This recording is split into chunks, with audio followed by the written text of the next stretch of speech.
हर हर महादेव सभी को। आज के वीडियो में हम जानेंगे हम्पी के बारे में, जो कि रामायण की भूमि है, हनुमान जी का जन्मस्थल और भारत का भूल गया हुआ स्वर्ण युग।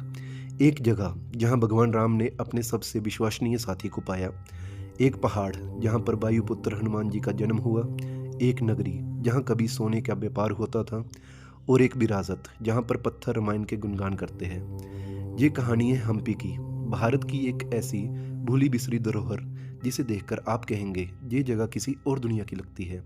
तो आइए चलते हैं हम्पी और उसके पवित्र स्थलों की एक अद्भुत यात्रा पर। सबसे पहले बात करता हूँ मैं अंजनेद्री पर्वत की, जिसे आज के समय में अंजनेया हिल्स भी कहा जाता है, जहाँ वायुपुत्र हनुमान का जन्म हुआ था। रामायण के अनुसार जहाँ अंजनी माता तपस्या में लीन थी जब वायु देवता के विचार से हनुमान जी का जन्म हुआ। जहाँ ये पहाड़ किष्किंधा क्षेत्र में स्थित है और जहाँ तक पहुँचने के लिए लगभग 575 सीढ़ियाँ चढ़नी पड़ती हैं, परंतु जब आप ऊपर पहुँचते हैं तो दृश्य ऐसा लगता है कि जैसे आप स्वर्ग में आ गए हों। मंदिर में हनुमान जी की एक प्राचीन मूर्ति है और सुबह सुबह जहाँ आरती का अनुभव अतुल्य होता है। अगर दूसरे नंबर पे बात करूं तो अंजगुंडी गांव, जो कि रामायण की छवि दिखाता है। अंजनेद्री के पास ही स्थित एक छोटा सा गांव है अंजगुंडी। आज ये गांव सिर्फ एक गांव नहीं है बल्कि एक जीती जागती रामायण का चित्र है। कहा जाता है कि जहां सुग्रीव और वाली का राज था, इस गांव में आज भी आपको रामायण से जुड़े हुए स्थल मिलेंगे, प्राचीन मंदिर, झरने और छोटी छोटी गुफाएं। ये स्थल आज भी ज़्यादा टूरिस्ट मैप पर नहीं है, इसलिए जहाँ की शांति और पवित्रता बनी हुई है। तीसरे नंबर पर बात करें तो किष्किंधा नगरी की जाएगी। किष्किंधा ये रामायण की वो भूमि है जहाँ बाली और सुग्रीव का राज था। यही वह स्थान है जहाँ राम और लक्ष्मण ने सुग्रीव से मिलकर हनुमान जी के माध्यम से एक महान मित्रता की शुरुआत की थी। ये भी विश्वास है कि इस भूमि पर राम जी ने बाली का वध किया था और सुग्रीव को किष्किंधा का राजा बनाया था। आज भी जहाँ कई पहाड़ियों, गुफाओं और प्राचीन स्थलों पर लोग हनुमान जी और राम जी के कदमों के चिन्ह देखने जाते हैं। अब 50 रुपए के नोट को आपने अगर ध्यान से देखा हो तो उसके ऊपर हम्पी के स्टोन चैरियट की फोटो बनी हुई है। आपकी जेब में अगर कभी 50 रुपए का नोट आपने देखा है तो आपको दिख जाएगा, उस पर जो रथ बना हुआ है वही है हम्पी का स्टोन चैरियट।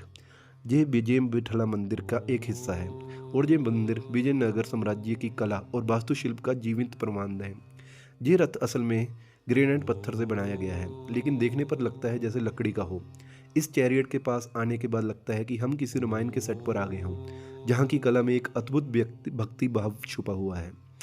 और पांचवी अगर बात करूं तो हम्पी का स्वर्ण बाजार, एंशियंट गोल्ड मार्केट। एक समय था जब हम्पी में सोने के सिक्के सड़कों पर बिकते थे। ये था हम्पी का गोल्डन बाजार, भारत का एक ऐसा बाजार जहां दुनिया भर के व्यापारी आते थे, फॉरेनर ट्रैवलर्स, जैसे कि डोमिंगो पीस ने भी लिखा हुआ है अपनी बुक्स में। और बाजार में सोना चांदी शरेआम खुलेआम बिकता था यहाँ पर। आज जहाँ केवल पत्थरों की एक लाइन है, लेकिन उनमें छुपी है सदियों पुरानी शान और धान की कहानी। इसके बाद चलते हैं पंपा सरोवर की तरफ, जहाँ की शबरी और भक्ति का प्रतीक आपको मिलता है।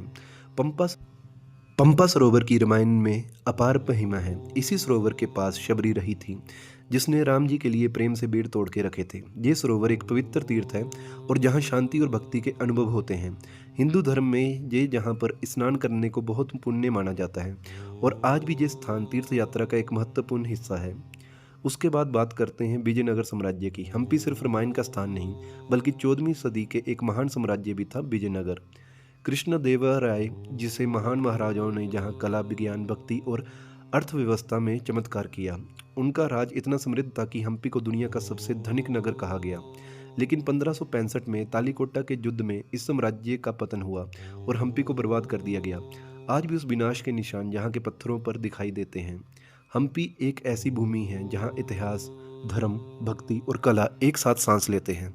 चाहे आप रामायण के भक्त हों या इतिहास के चाहेते, जहाँ आके आपका मन और जीवन दोनों पवित्र हो जाता है। हम्पी हमें याद दिलाता है कि भारत का इतिहास सिर्फ किताबों में नहीं, हर पत्थर में जीवित है। क्या आपने कभी ऐसा मंदिर देखा है जिसमें पत्थरों से संगीत निकलता हो, जहाँ हर एक स्तंभ एक सुर छेड़ता हो? यह कोई कल्पना नहीं बल्कि भारत का धरोहर है, हम्पी का विजय विठल मंदिर। चलिए इस रहस्यमय और भव्य मंदिर की यात्रा पर चलते हैं जहाँ पत्थर भी गाते हैं। विजय विठल मंदिर का निर्माण 15वीं शताब्दी में विजयनगर साम्राज्य के राजा देवराय द्वितीय ने शुरू किया, लेकिन इसकी भव्यता की ऊंचाई को पहुंचाया महान राजा कृष्णदेवराय ने 16वीं शताब्दी में। यह मंदिर भगवान विठल को समर्पित है, जो कि भगवान विष्णु का एक रूप है। महाराष्ट्र में इन्हें खास तौर पर पूजा जाता है। उस समय का हम्पी एक समृद्ध राजधानी था, कला, व्यापार और संस्कृति का केंद्र था। मंदिर की वास्तुकला द्रविड़ शैली और की अद्भुत मिसाल है। हर दीवार, हर स्तंभ, हर छत पर बारीक नक्काशी है जो कि रामायण, महाभारत और पुराणों की कहानी कहती है। मंदिर परिसर में सबसे प्रसिद्ध है पत्थर का रथ यानी कि स्टोन चैरियट, जो कि अब कर्नाटक के पर्यटन का मुख्य केंद्र बन चुका है। ये पूरी तरह ग्रेनाइट से बना है और इसके पहिए पहले घूमते भी थे। अब आते हैं इस मंदिर के सबसे अद्भुत रहस्य पर, जिसे कहते हैं संगीत स्तंभ। रंग मंडप में कुल 56 ऐसे स्तंभ हैं जिन्हें सारेगामा पिलर्स भी कहा जाता है। इन पत्थरों को जब हल्के से थपथपाया जाता है तो ये अलग अलग संगीत सुर उत्पन्न करते हैं, जैसे बीना या बांसुरी की आवाज़। सबसे आश्चर्य की बात यह है कि आवाज़ें ठोस ग्रेनाइट पत्थर से आती हैं, इनमें कोई खोखलापन नहीं है। आज इन स्तंभों को छूना प्रतिबंधित है ताकि उनकी रक्षा की जा सके, लेकिन इनकी गूंज अभी भी इतिहास के कानों में गूंजती है। यह मंदिर केवल पूजा का स्थान नहीं था, बल्कि संगीत, नृत्य और शिक्षा का भी केंद्र था। ऐसा माना जाता है कि रंग मंडप में पारंपरिक संगीत और नृत्य कार्यक्रम होते थे, और ये यूनेस्को वर्ल्ड हेरिटेज का साइट का भी एक मेंबर बन चुका है ये मंदिर। विजय विट्ठल मंदिर केवल पत्थरों से बना ढांचा नहीं है, यह एक सभ्यता का संगीत है जो हमारी जड़ों की ओर बुलाता है। क्या आप जानते हैं कि यह हम्पी का एक ऐसा मंदिर है जो मुगल आक्रमणों, समय के थपेड़ों और सदियों की लहरों को पार कर कर आज भी जीवित है। यह केवल एक मंदिर नहीं बल्कि एक जीवित परंपरा है। हम बात कर रहे हैं हम्पी के प्राचीन और विशाल मंदिर विरूपाक्ष मंदिर की। विरूपाक्ष मंदिर भगवान शिव को समर्पित है, जिन्हें यहाँ विरूपाक्ष रूप में पूजा जाता है। माना जाता है कि इस मंदिर की उत्पत्ति 7वीं शताब्दी में हुई थी, यानी कि हम्पी से भी प्राचीन है ये मंदिर। जब विजयनगर साम्राज्य का उदय हुआ तब इस मंदिर को और भव्य बनाया गया, खासकर राजा कृष्णदेवराय के शासन में मंदिर ने अपनी शिखर पर चमक पाई। आज भी जहाँ नित्य पूजा, शादी विवाह और त्यौहार मनाए जाते हैं, जो इसे एक जीवित मंदिर यानी कि लिविंग टेम्पल बनाते हैं। मंदिर की सबसे पहली चीज़ जो आप देखेंगे वो है इसका 9 मंजिल का गोपुरम यानी कि मुख्य द्वार, जो करीब 165 फीट ऊंचा है। यह दूर से दिखाई देता है जैसे आसमान से बातें कर रहा हो। मंदिर परिसर में कई छोटे छोटे मंदिर हैं, भुवनेश्वरी देवी जी का, भद्रम्मा मंदिर और एक पवित्र तालाब मंथुन पुष्करनी। हर दीवार, हर स्तंभ पर अद्भुत निकाशी की गई है जो शैव परंपरा, देवी देवताओं और पुराणों की कहानियां बयां करती है। विरूपाक्ष मंदिर सिर्फ धार्मिक ही नहीं, वैज्ञानिक दृष्टिकोण से भी अद्भुत है। मंदिर के एक हिस्से में एक छोटा सा छिद्र है यानी कि शेद, जिससे होकर मुख्य गोपुरम की उल्टी छाया एक दीवार पर पड़ती है, जैसे पिन होल कैमरा। यह प्राचीन भारत के विज्ञान और वास्तुकला के ज्ञान को जीता जागता उदाहरण है। यह मंदिर आज भी दक्षिण भारत के प्रमुख स्थलों में से एक है, जहाँ की सबसे बड़ी पूजा होती है फरवरी मार्च में विरूपाक्ष रथ उत्सव के दौरान, जिसमें हजारों श्रद्धालु शामिल होते हैं। हम्पी का विरूपाक्ष मंदिर केवल इतिहास नहीं, यह आस्था का वो दीपक है जो आज भी जल रहा है। जब आप यहाँ आते हैं तो केवल एक धरोहर नहीं बल्कि हजारों वर्षों की संस्कृति को महसूस करते हैं। हम हम्पी का आर्कियोलॉजिकल म्यूजियम कमलापुर गांव में स्थित है। यह एक खजाना उन कलाकृतियों का है जो कि विजयनगर साम्राज्य के वैभव की कहानियां कहते हैं। जहां आपको मिलेंगे भगवान शिव, विष्णु और गणेश जी की मूर्तियां। मॉडल ऑफ हम्पी मिलेगा आपको, तांबे और पत्थर की प्राचीन शिलालेख, युद्ध के अस्त्र शस्त्र और सिक्के। यह संग्रहालय हमें बताता है कि विजयनगर केवल एक राजधानी नहीं बल्कि एक संस्कृति थी। अब चलिए चलते हैं उस जगह जहां रानियां आराम करती थी, यानी कि क्वींस बाथ। यह एक भव्य स्नान गृह है जिसमें केंद्र में एक विशाल जलाकुंड और चारों ओर नकाशीदार गलियारे। सुरक्षा इतनी थी कि बाहर से कोई झांक ना सके, लेकिन अंदर से दृश्य खुला और सुंदर। इसका जल निकासी तंत्र और अंदर का शाही डिजाइन आज भी आधुनिक इंजीनियरिंग को मात देता है। कुछ इतिहासकारों का मानना है कि यह केवल रानियों के लिए नहीं बल्कि राजा का निजी स्नान गृह के रूप में भी उपयोग होता था। और किसी भी समृद्ध साम्राज्य की सबसे बड़ी जरूरत होती है सुरक्षा, और इस काम में वॉच टावर यानी कि प्रहरी मीनारें अहम भूमिका निभाती हैं। हम्पी के राजमहल क्षेत्र में आज भी कई वॉच टावर मौजूद हैं जो दुश्मनों पर नज़र रखने और संचार के लिए बनाए गए थे। इन मीनारों से पूरी घाटी का नज़ारा दिखता है, यानी जहाँ से एक सैनिक आने वाला खतरा दूरों मीलों दूर से देख सकता है। अब चलते हैं उस जगह जहाँ पर रहते थे राजसी हाथी यानी कि एलिफेंट स्टेबल्स। ये 11 विशाल कक्ष हैं जिनमें से हर एक गुंबद से सुसज्जित है। इनका आर्किटेक्चर भारतीय शैली का मिश्रण है जो बताता है कि विजयनगर साम्राज्य में कितनी कला उन्नत में थी। प्रत्येक हाथी के लिए अलग कक्ष, ऊंचा द्वार और ठंडी हवा का प्रबंध ये दर्शाता है कि उस समय जानवरों को भी कितने शाही देखरेख होती थी। हमारी आखिरी मंजिल है एक अनोखा मंदिर, हजारा राम मंदिर, यानी कि हजारा राम जी की कहानियाँ। यह मंदिर सिर्फ पूजा का स्थान नहीं बल्कि रामायण का पत्थरों पर लिखा हुआ संस्करण है। इस मंदिर की बाहरी और भीतरी दीवारों पर रामायण के लगभग 1000 दृश्य चित्रित हैं, इसलिए इसका नाम हजाराराम पड़ा। यह मंदिर केवल शाही परिवार के लिए था और माना जाता है कि यह कृष्ण देवराय जहाँ जी स्वयं पूजा करने आते थे। हम्पी केवल मंदिरों की भूमि नहीं, यह एक जीवित इतिहास है जहाँ की हर ईंट कुछ कहती है और हर खंडर गवाही देता है कि भारत का भी विश्व गुरु था। तो अगर आप कभी हम्पी आएँ तो ये सिर्फ मुख्य मंदिर ना देखें, इन चुपचाप खड़े चमत्कारों से भी आप मिलिए ज़रूर जाके। अब ये तो मैंने आपको इसके हम्पी का ओवरव्यू, आपको इतिहास बताने की कोशिश की, लेकिन अब मैं बता देता हूँ आपको टूर एंड ट्रैवल। 25 तारीख को मेरा यूपीएससी का एग्ज़ाम था। उस रात को ही मैंने ट्रेन बुक कर ली थी। तो ट्रेन की बुकिंग मेरी थी केएसआर बेंगलुरु स्टेशन से होसपेट, सबसे नज़दीकी जहाँ का जो रेलवे स्टेशन है वो होसपेट है। वहाँ से हम्पी आपके 20 से 30 मिनट का रास्ता है। तो मेरा सजेशन तो यही है कि आप होसपेट में आप रूम ले लीजिए, आपको 1000 से 2000 रुपये में आराम से एक रूम मिल जाएगा। और वहाँ से आप ऑटो पर डे के हिसाब से बुक कर लीजिए, वो भी आपको 1500 से 2000 में बुकिंग हो जाएगी। कम से कम 2 दिन लगते हैं आपको पूरा हम्पी घूमने के लिए। तो पहले दिन में मैंने तो जो आपका विट्ठल मंदिर है, विजय विट्ठल मंदिर हम्पी का, जहाँ पर 50 रुपये के नोट के ऊपर आपका जो स्टोन चैरियट बना है, वहाँ गए थे। उसके बाद एक एक करके म्यूज़ियम देखा और भी बहुत सारे बब्बे मंदिर देखे, विशाल शिवलिंग देखा, नरसिम्हा भगवान की मूर्ति देखी। उसके बाद में लास्ट मैंने उस दिन का एंड किया था विरूपक्ष मंदिर में। तो संध्या के समय आप वहाँ पर जाइए तो बहुत अच्छा लगता है। अगले दिन मैं गया था अंजनेद्री पर्वत, जहाँ हनुमान भगवान का जन्म हुआ था। तो पत्थर पर उस पहाड़ पर जाने के लिए सुबह सुबह का टाइम बेस्ट है भाई। आप चढ़ाई शुरू करिए, टाइम पर आप पहुँच जाएंगे। उसके बाद में आप आगे चलते जाइए तो आपको पास में ही पंपा सरोवर मिलेगा और आजू बाजू बहुत कुछ है घूमने को। और रिसोर्ट देखे जाए तो आपको 2-4 वहाँ पर फेमस रिसोर्ट हैं जहाँ खाना भी आपको अच्छा मिल जाएगा। तो इस वीडियो के एंड में मैं और भी वीडियो जोड़ देता हूँ जो देखना चाहते हैं कि हम्पी में क्या क्या देखने लायक है। तो इस वीडियो के माध्यम से आप एंड तक बने रह सकते हैं और इसको देख सकते हैं। तो इस वीडियो के लिए भाई इतना ही। अंत में कहूँगा जय हिंद, जय भारत और हर हर महादेव।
అమ్మ కూర్చో ప్రియా అమ్మా వా అమ్మ వా అమ్మ అందరూ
ये पूरा दिख रहा है ना, इसको बोलते हैं जनाना इंक्लूजन। जनाना मतलब लेडी। पर्शियन लैंग्वेज में जनाना बोलते हैं। क्यों पर्शियन लैंग्वेज रखा है? देखो सर 18th सेंचुरी में पर्शियन में एक्सप्रेशन किया करते हैं, इसलिए जनाना इंक्लूजन बोलते हैं। डिपार्टमेंट भी वही नाम रहता है ना। राजा हंटिंग को नए कोई युद्ध को जाने के टाइम इधर रानी का छोड़ के जा सकते हैं सेफ्टी के लिए। इधर है ना रानी का देखने के लिए लेडीज़ नहीं है, जेंट्स भी नहीं है, ट्रांसजेंडर।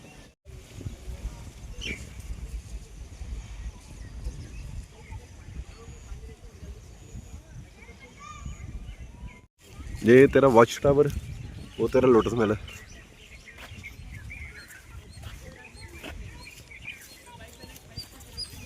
वो जनाना इनक्लोजर है।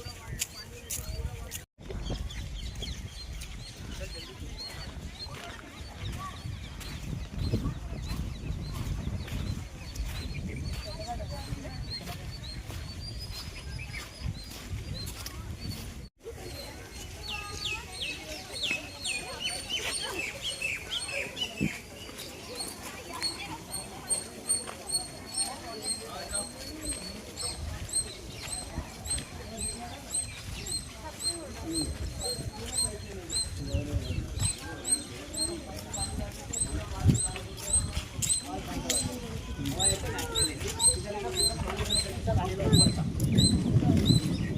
ऊपर जाने के लिए फिर इसने ऑपरेशन अभी क्लोज किया।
हर हर महादेव। हर हर महादेव। पानी के लिए बरसा हुआ है ना, इसलिए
ಬರ್ರಿ ಜಿ ಹಿಂಗ್ ನೋಡ್ಕೊಂಡೆ ತಗೊಂಡ್ಬರ್ರಿ, ಹಿಂಗ್ ನೋಡ್ಕೊಂಡೆ ಹಿಂಗ್ ಬರ್ರಿ.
इधर हम तो वहीं से घूम जाते, बस हो गया।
जय श्री राम।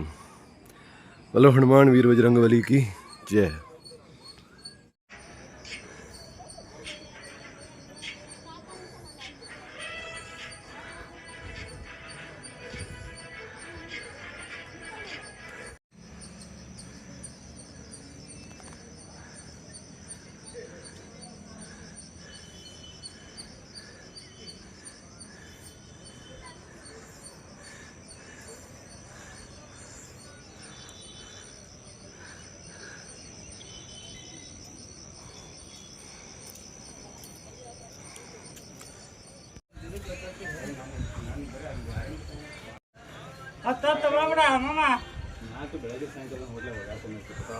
ಮಾಮ ಓಡಾಟ ಮಾಡೋದ್ರಿಂದ ಏನಾಗಲ್ಲ ಬಾ.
నువ్వు కొంచెం ఇక్కడ రాసామా ఇక్కడ రాశాను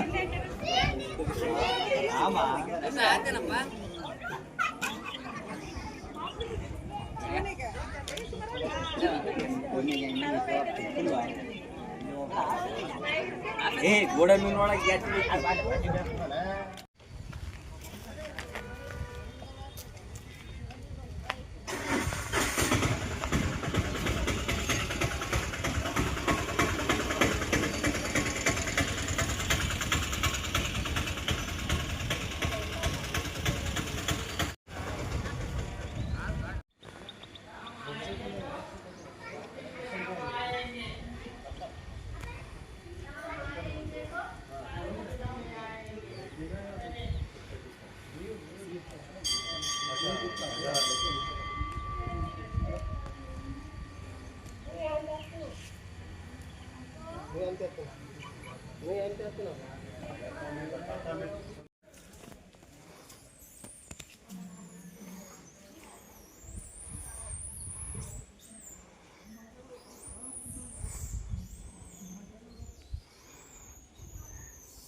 Tanda